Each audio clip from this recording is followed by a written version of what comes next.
Historically, the arts in the Philippines have been highly influenced by the Europeans, from Juan Luna's Spolarium to Fernando Amorosolo's naturalist paintings. The earliest form of fine arts have played a big role in the propaganda movement.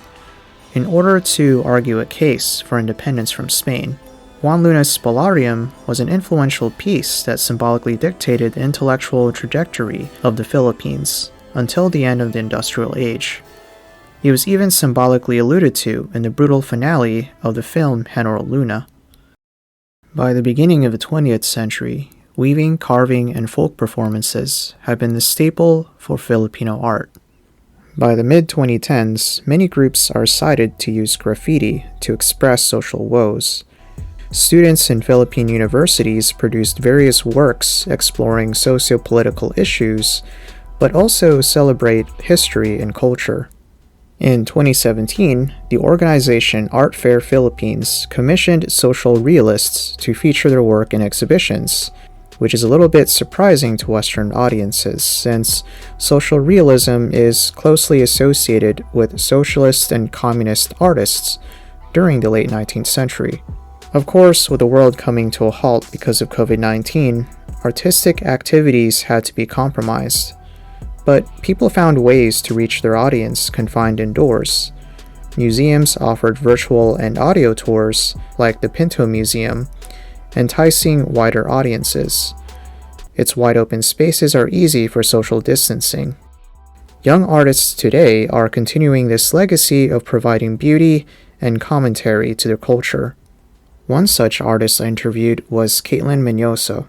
She's a working artist who is active on social media, and I got a chance to talk to her and other thoughts surrounding art.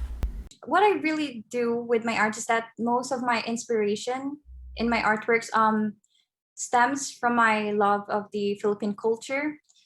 So yeah, I really take pride in our local scenes because since for me they're raw and simple, and yet they are full of life. They're full of color. So every time I go out to these places, like I don't know, I just feel like a surge of excitement. I want to, like in my artworks, this is why I exhibit like bold colors, and with a balance of like careful composition to my artworks. Because that's what I feel. That's what I feel when I go into these places. Like I get excited. I want my audience to share the same pride that I feel as well. One of Caitlin's pieces struck a chord with me, so I asked her more about it. The piece is called Saranggola, Sanagona. So that was a painting that I made for a competition here in the Philippines. It's Shell's National Student Art Competition. It's their 53rd time of doing that, and I became a semifinalist. So the theme of the competition then was hope in our heart. So I had to make a concept. So what I did is that I made like multiple shanties, like to emphasize the poverty in our country. What I did there actually, if you like looked into the painting, there are like political posters. These politicians like made empty promises. Look at us. Where are we still? Just the culture of the Philippines, right? But that piece, it's kind of like different because it's more of a controversial one.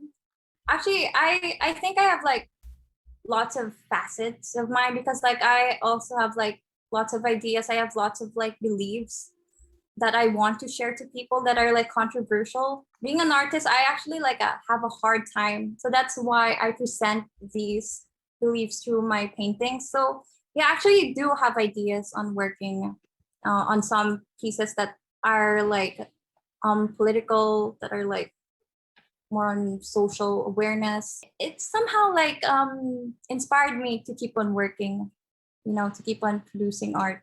Yeah. Like any other artist, Katelyn has a lot of ideas that she wants to pursue. Her works simply intend to show the beauty of Filipino culture and raise awareness of current issues. In any case, I hope this presentation and interview resonates with you.